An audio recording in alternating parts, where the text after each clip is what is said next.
Si vous l'avez raté cette semaine.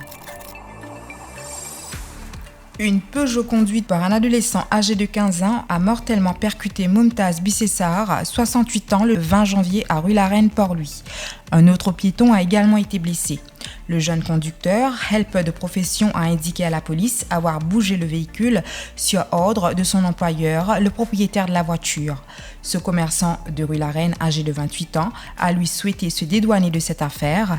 Il a avancé n'avoir jamais donné l'autorisation au jeune de stationner son véhicule.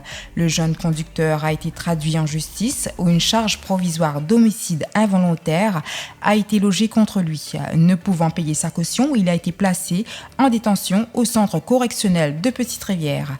La police pencherait sur la possibilité de loger une charge contre le propriétaire du véhicule. 8 passagers ayant traversé des régions où sévit le coronavirus ont été placés en quarantaine au centre de Souillac par mesure de précaution le mercredi 22 janvier.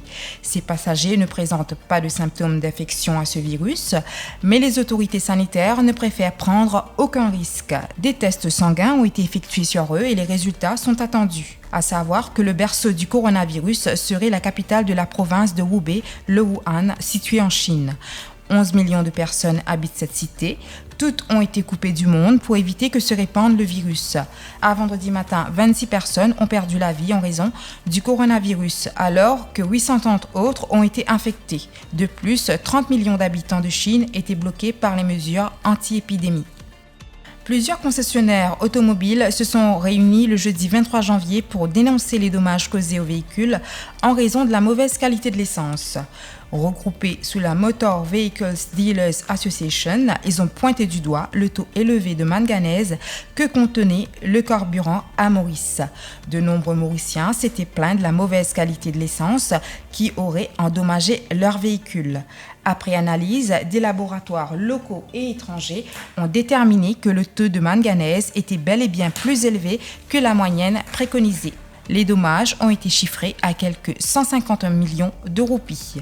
Pour rappel, après que les premiers résultats des tests aient été rendus publics, le ministre du Commerce avait été prompt à réagir. Yogita Sorbinaden avait assuré que l'essence était de bonne qualité.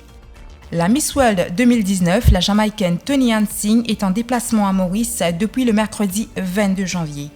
Des pourparlers ont été enclenchés auprès du comité organisateur de ce concours international de beauté avec le gouvernement mauricien.